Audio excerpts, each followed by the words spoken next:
मैले बार आफैसँग यो प्रश्न गर्छु कि आखिरमा बाहिर निस्केर काम गर्ने जो कोहीलाई मात्र किन इन्डिपेन्डेन्ट बनिन्छ, किन उसलाई मात्र स्ट्रङ मानिन्छ। आफ्नो अनि पूरा परिवारको पर्सनल लाइफलाई सम्हाल्ने हेरविचार गर्ने चाहिँ स्ट्रङ भएन र हामीले पनि त दिनरात घरमा खटेर गर्ने काम, त्यसको चाहिँ किन कुनै मूल्याङ्कन छैन त। यदि छ भने आज पनि किन गृहिणीलाई स्वतन्त्र अनि आत्मनिर्भर मानिँदैन त। बुढाको पैसा उडाएपछि उसलाई त मस्ती छ नि, अक्सर हामीले सुन्नुपर्ने कुरा के। हुन त यो घरको हरेक कुना, हरेक चिज, हरेक वस्तुमा उहाँले कमाएको पैसा परेको छ, तर म यसलाई उहाँको मात्र एफर्ट मान्दिनँ, किनकि यसमा मेरो पनि त उत्तिकै योगदान छ। मैले घरमा रहेर बाँकी सबै कुराको ख्याल राखेकी छु, त्यसैले त उहाँले स्वतन्त्र भएर बाहिर निस्केर काम गर्न सक्नुभएको छ।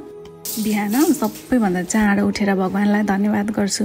कसलाई के मनपर्छ, कसलाई के चाहिन्छ, आज को आउँछ, कहाँ जानु छ, आफ्ना आफन्त, निम्तो, चुलो, मैले सकेसम्म हरेक चिज घरमै बनाएर खुवाउँछु। सबैको स्वास्थ्यको ध्यान राखेर पकाउँछु। त्यसैले उहाँ हेल्दी हुनुहुन्छ, एक्टिभ हुनुहुन्छ। यो मेरो कमाइ हो। घर सफा राख्छु, आफू पनि खुसी हुने प्रयास गर्छु। भनिन्छ गृहिणी खुसी भएको घरमा माता दुर्गाको बास हुन्छ रे, भगवानको कृपा सधैँ रहन्छ रे।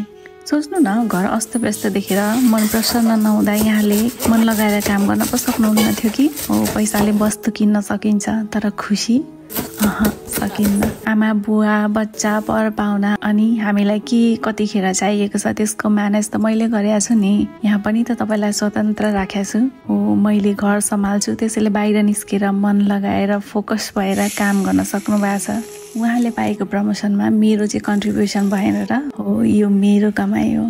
हो, पैसाले घरका पर्खालहरू बनिन्छन्, तर त्यहाँ परिवार बसाउन गृहिणीको सबैभन्दा ठुलो भूमिका रहन्छ। हो, यो मैले कमाएको कमाइ हो। मैले दिनरात घरमा खटेर आफ्नो ड्युटी सम्झेर पुरै लगनशीलताको साथ गर्ने कामको मूल्य एकचोटि क्याल्कुलेट गर्नुहोस् त। तपाईँको क्याल्कुलेटरमा आएको अमाउन्ट हो, यो मेरो कमाइ हो। सोच्नु न, बाहिर निस्केर पैसा कमाउने मान्छे पनि घरमा आएर खाना मागेर खान्छ नि है। यहाँ त ऊ पनि अरूप्रति आश्रित भयो नि, होइन। यहाँ हरेक मान्छे के कहीँ न कहीँ, कतै न कतै, कोही न कोहीसँग